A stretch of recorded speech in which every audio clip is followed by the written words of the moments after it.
Marko Milosavljević, kako bi z akademskega zornega kota ocenjeval vse tole, kar smo se zdaj pravzaprav slišali in pogovarjali o tem, kako pravzaprav je novinarstvo nekako potisnjeno ob internetno komuniciranje in ali je to potem še, a se s tem lahko novinarstvo zadovolji?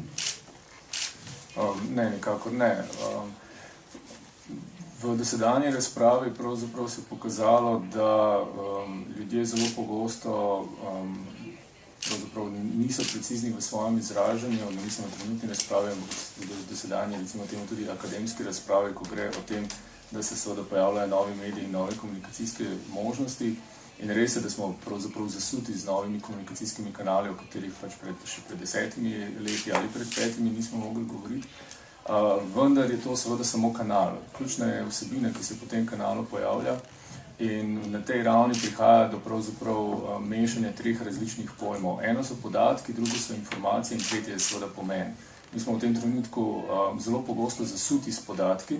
Vprašanje je, iz koliko od teh podatkov mi realno uspemo izluščiti neko informacijo, ki je že nadgrade nekega golega podatka in šele kasneje seveda lahko iz te informacije dejansko pridemo do nekega smisla oziroma do nekega pomena.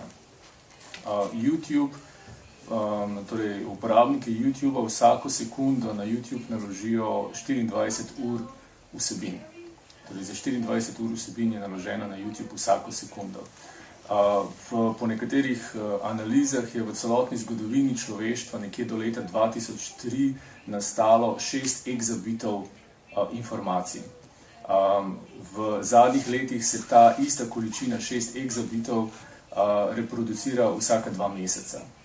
Torej, soočeni smo s poplavo podatkov, vprašanje pa je, koliko realno lahko ljudje seveda iz teh podatkov pravzaprav izluščijo. Novinarji se soočajo seveda s podobno težavo in tudi ta težava na nek način ni nič novega. Walter Lippmann je že leta 1920 pisal o tem, da pravzaprav novinarji enostavno ne bodo nikoli mogli prežvečiti, prebaviti vseh informacij, ki jih bodo dobili in ki jih bodo dobili od tako imenovanih profesionalnih providerjev, posrednikov informacij in bodo seveda morali z temi posredniki informacij pravzaprav sodelovati in seveda Lippmann je bil kot tak sam najboljši primer pravzaprav takšne novinarske dvožbe. S tem, da lahko pravzaprav pri časopisih ali pa pri televizijskih, radijskih medijih ukinjamo dopisništvo v tujini ob tej obilici informacij. Mitja verjetno že pričakuje svoj odgovor, ki ga kot dolgoletni dopisnik na nek način verjetno tudi predvideva. Ne, mislim, da je zelo težko lahko pravzaprav neko drugo državo razumemo, če jo gledamo samo skozi prizmo njihovih lastnih novinarjev. Mislim, da moramo imeti in ohranjati dopisniške mreže, to je seveda načeloma lahko reči, že je seveda finančno to izvedljivo, ampak sam pogosto primerjam novinarje z antropologi, kar pomeni, da gredo v neke druge relativno eksotične ali vsaj drugačne kraje in od tam za svoje domače občinstvo prevajajo te nenavadnosti in pojasnjujejo svojim ljudem, zakaj v nekem okolju, kaj pomeni neka določena zadeva, kaj pomeni neka določena proslava, kaj pomeni neka določena izjava. Če to prepustimo domačim novinarjem, če se zanašamo samo na nekaj tistih velikih informacijskih mrež, niti ne več tiskovnih agencij, ampak informacijskih mrež, potem bomo seveda vedno dobili samo neko določeno perspektivo. Če pa želimo razumeti svet, v katerem smo, pa mislim, da to potrebujemo. Nicholas, talking about credibility gap between journalism and policy and politics. How did you, as a journalist, how did you look and how did you choose your own sources, let's say at the State Department or National Security Council, in order to get really credible and good information which you could use as a journalist later on? Thanks. Can I, before I answer this question, can I say a couple of things that as You a reaction certainly to what the other two speakers said? And the last thing that Marko was saying about reporting on a foreign country, unfortunately, I see much less and less of that. Typically, at least in the US, foreign correspondents in the US report on official news. They don't bother to go outside into different states, different cities, and report on the lives of real people. And actually, that's one of the reasons I think there's a disconnect, and there has been a disconnect between the US and other countries in the past few years. And forget the Iraq War. I think that, take the foreign press corps in Washington, even developed countries like Japan. These people sit in an office all day, they go to press conferences and they write stories. They do not bother to leave the capital and go and see how real Americans live. Because the best connection you can establish between two countries is between people and people, not between governments. And so there's so many things that you can relate to in the lives of Americans that are very similar, or maybe they're different. Maybe it's not only, you know, what makes the news is if a girl is kidnapped and raped by a man that is 50 years older than her. Well, we had this case in Austria where a girl was kept in a basement and had children by her father. You know, these are the extremes. But there are so many things that, and many good things that are happening in the United States, done by just ordinary Americans, that they don't have to be celebrities. Forget Angelina Jolie and the children she adopted, or Tom Cruise. And so, unfortunately, I think that... Well, but you are, I'm sorry, Nick, but you are talking a very specific group of correspondents. Because from my own experience, well, the situation might have changed, but nevertheless, back in the 90s, we, the foreign correspondents in the United States, or let's say I spent most of the time in New York, we did not sit just at the United Nations, or we just didn't go only down to Wall Street or something like that, or to Broadway. We went around, we went to Atlanta, we went down to New Orleans and so on, or to Albuquerque, New Mexico, and so. So we were covering the life in the United States and wrote about it in a relevant way for our readers back in Slovenia. And that's the major thing that a correspondent should still do, and we should not forget this message. I wish they could listen to you right now. But believe me, I know these people, I see them every day. And unfortunately, perhaps they think there's too much to cover in Washington. Perhaps the world isn't, you know, perhaps the Iraq war overwhelmed everyone. Perhaps the election in 2008 was too much work for them. Let me maybe add, because I knew several of them living in Washington. It's just the pressure of the media, of the offices are just too much for them, and also the cost of traveling.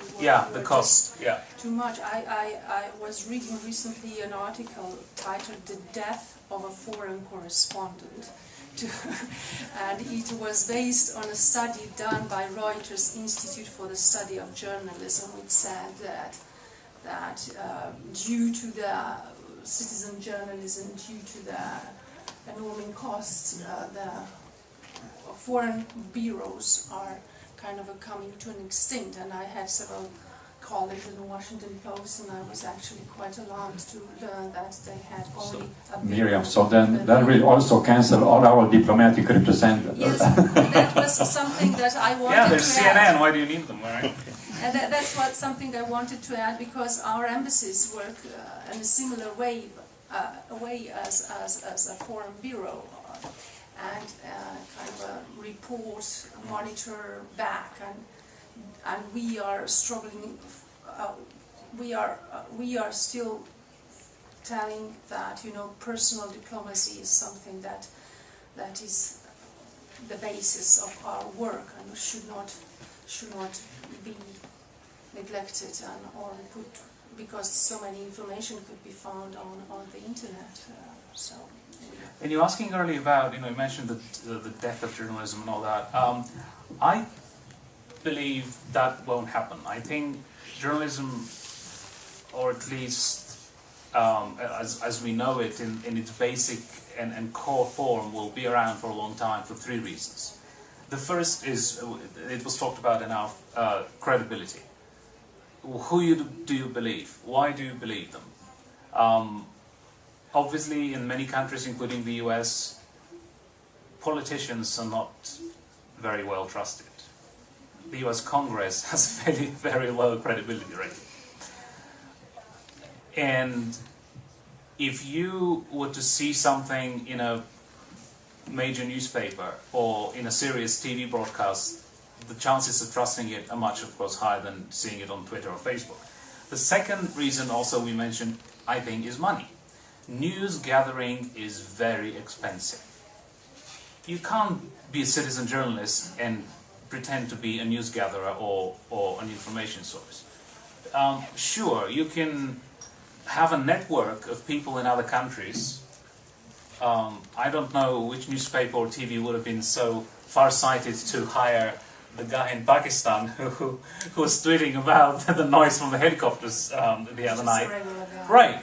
But so if you had a network of just citizen journalists in different parts of the world, strategically situated, possibly you could do something. But that also requires money. You have to go and find these people. You have to somehow sustain them, and whether it will be a retainer of some sort that you have to pay them to keep their eyes and ears open for you. But the world is look at just the last 2 months. We have had an overwhelming number of events in different parts of the world that was so different. Look at Japan and the earthquake and the tsunami. Then look at the Bin Laden death. Look at the wedding in London. We had enormous floods in the US where many people died. And these natural disasters seems like they're becoming more and more. And that is very expensive to cover a natural disaster, whether it's an earthquake or it's the miners in Chile trapped underground for a couple of months. And the third reason I think that journalism will be around applies only to democracies. And that is because we need to hold the government accountable. And there is nobody who does that better than the press, the fourth estate as we call it. And that's why we need credibility. And honestly, all we have in this business is credibility. Especially now with social media, that other people can pretend to inform you, try to inform you. And so I can go now to your question about sources and how do you trust them, how credible you think they are, and how do you choose them. It's a very interesting game, because it's one thing to deal with civil servants. It's another thing to deal with political appointees, because they have agendas, not only one, they have several agendas. Whether it's the agenda of their boss, whether it's the agenda of their political party, or their president, or the boss of their boss. And so, if a story broke, or if there was something to write analysis on, let's say North Korea, then, okay, I have several people I talk to regularly at think tanks who are experts in North Korea, and most of them I know are objective, because they're either scholars, or they've been to North Korea, they've met with North Koreans, perhaps they're former officials who have met and negotiated with North Koreans. And then the second contingent is the civil servants in the government serving now, who, if they tell me anything, it'll be pretty straightforward. And then there are the political people. And so, for example, in the first 4 years of the Bush administration, one of the people who dealt with the North Koreans indirectly and was always there when it came to North Korea policy was John Bolton, who later became ambassador to the UN. And of course, John Bolton was playing a very different game from Colin Powell. He thought he was doing the bidding of the president. He may have been doing the bidding more of the vice president, possibly. But, you know, they had these camps. They had Cheney and Rummy and Bolton, and then he had Powell and the Foreign Service and all that. And so I knew that Bolton was always an important player on North Korea. But then every time I talked to him, I always had a little thing in my head that said, okay, everything he says, think about it. What does he have to lose on this? What does he have to gain? Why does he tell me this, but he's keeping something else from me? And then when I write a story, if I want this story to be credible, sometimes I might downplay something that he wants me to put out there, right? He may tell me that this is the most important thing out of 7 things that he's told me. He said this is most important. Well, guess what? I'm going to decide differently. I said, no, I don't think that's the most important. I think this other thing is more important. in the grand scheme of things, and for the readers to actually get the best out of this story. And you don't have time to think too much because you've got, a couple of hours before deadline, but you have to take all this into account to produce a story that you think will be just as credible as possible. Jamesa Scottija Restona Deadline, v kateri on opisuje svoje izkušnje stikov, novinarskih stikov z uglednimi ameriškimi politiki, zlasti v času Kennedyja, Nixona in tako naprej. In iz tistega pripovedovanja je razvidno, da je on imel seveda veliko stikov s političnimi osebnostmi, z najvidnejšimi, najuglednejšimi. Ponekod sem v njegovem izpovedovanju zasledil, da je pravzaprav celo malce znal biti nenovinarski v nekaterih odnosih, ko je šlo mogoče za nacionalni interes ali pa za nacionalno varnost v času kubanske krize in tako naprej. Kakšen je pravzaprav ta odnos, če ga gledamo z akademskega zornega kota? Če se vrnem še nekoliko nazaj, in če ne govorimo zdaj samo o Ameriki, angleški novinarji imajo en rek, ki pravi, da je odnos med novinarjem in politikom mora biti enak odnosu psa do ulične svetilke. Zdaj, kakšen je v resnici ta odnos, to je zdaj drugo vprašanje in v resnici se seveda tudi v ameriški zgodovini zelo pogosto izkazalo, da je odnos v resnici zelo prijateljski. Vsi vemo, da so recimo v času druge svetovne vojne noben ameriški medij, torej predvsem časopisi, ampak seveda tudi radio, ni poročal o tem, da je v resnici njihov predsednik na invalidskem vozičku. To Američani v času druge svetovne vojne sploh niso izvedeli. Podobnih nekakšnih džentlmenskih dogovorov med novinarji in politiki je bilo tudi kasneje seveda še vedno veliko, posebej do trenutka, ko so ti dogovori seveda lahko obstajali, ko je obstajala neka relativno ozka, relativno elitna skupina ljudi, ki so imeli dostop do teh politikov. Eno tako lepo zgodbo je opisal Timothy Krause v svoji knjigi Fantje na avtobusu, The Boys on the Bus, kjer je popisal predvolilno kampanjo leta 1972 in vse to bratenje in skupno zabavanje in tako naprej. Tudi Joe Klein kot Anonymous je napisal eno krasno knjigo Primary Colors ravno o tovrstnem odnosu novinarjev in politikov, o curljanju informacij, o tem, ali je curljanje informacij v resnici curljanje informacij ali pa se seveda samo dela, da je takšno in tako naprej. Skratka, odnos na nek način naj bi bil relativno antagonističen, naj bi bil relativno nadzorovalen, relativno strog, po drugi strani pa vsi seveda vemo, da še posebej v tako majhnem okolju kot recimo slovensko je v bistvu v resnici te odnose težko imeti na neki veliki distanci v prostoru, kjer se zelo hitro spoznaš, ampak seveda tudi v drugih krajih in drugih državah. Pred kakšnim mesecem sem bral en zabaven komentar kolumno Maxa Hastingsa v Financial Timesu, kjer je tarnal nad tem, kako je 90% britanskega parlamenta sestavljeno iz študentov 3 angleških univerz, Eton, Oxford in pa Cambridge, torej 90%, ne glede na to, ali so laboristi ali konzervativci in se seveda vsi poznajo še iz časa svojih študijskih let in skratka tvorijo neko relativno ozko elito. In v tem članku je torej Hastings tarnal na tem, kako je Anglija pač majhna, kjer se vsi med sabo poznajo, za razliko od Amerike, kjer je vsaj nekaj širine. Ne? In sem pomislil, kaj bi ta človek rekel v Sloveniji. Tako da na papirju so marsikatere stvari seveda lepo zvenijo, distanca, to vendar po drugi strani seveda vsi vemo, da se to ne da in to seveda na eni strani izkoriščajo tako ljudje iz odnosov, torej službe za stike z javnostmi, kot seveda na drugi strani tudi novinarji. Well, Nicholas, I'm back now in English. How would you really analyze, well, I myself think that journalism is journalism, but quite a lot of people are making a distinction between journalism and investigative journalism. How would you analyze the situation as far as investigative journalism is going on, let's say, either in the States or globally? Well, difficult question. It's very interesting what is a journalist these days, because there is an entertainment show in the States called Entertainment Tonight, as you probably know.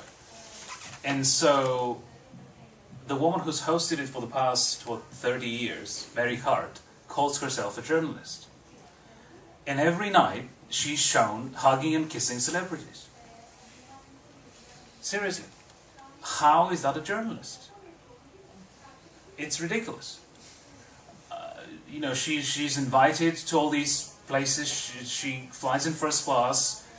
She goes and has dinner with Tom Cruise and his wife, and then she reports on them. That's just ridiculous.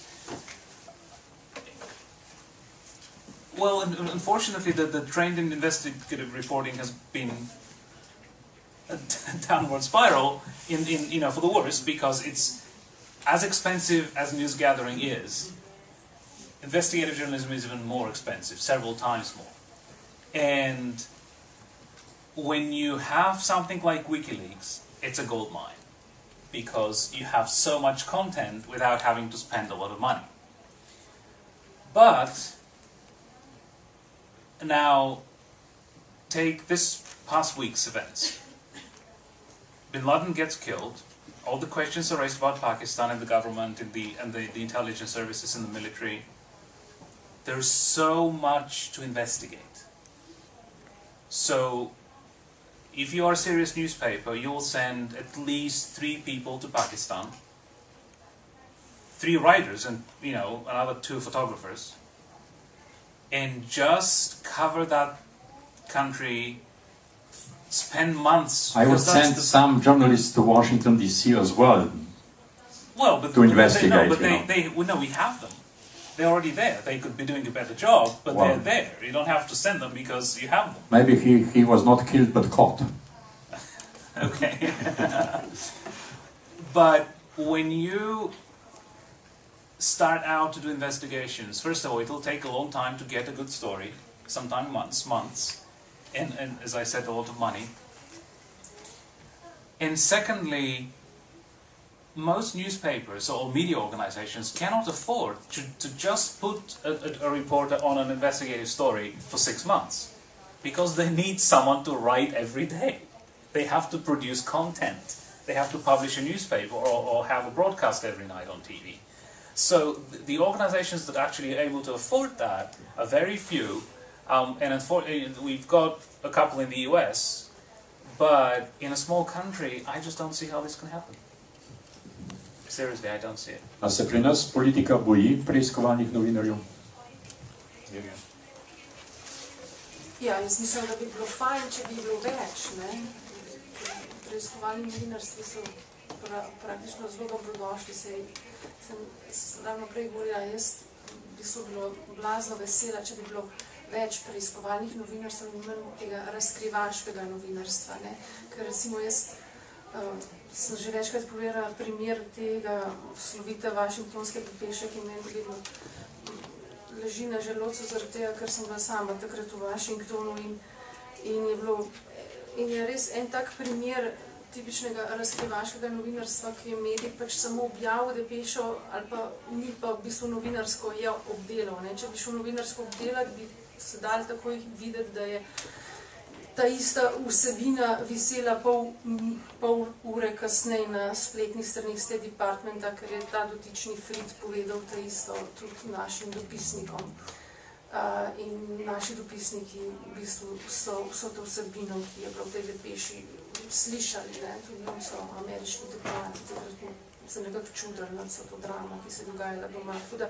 Zato sem jaz v bistvu nekako vesela, če hoče preiskovalno novinarstvo, ker gre to preverjati. V ameriškem novinarstvu, to bo Marko povedal, velja rek, if your mother tells you she loves you, verify it.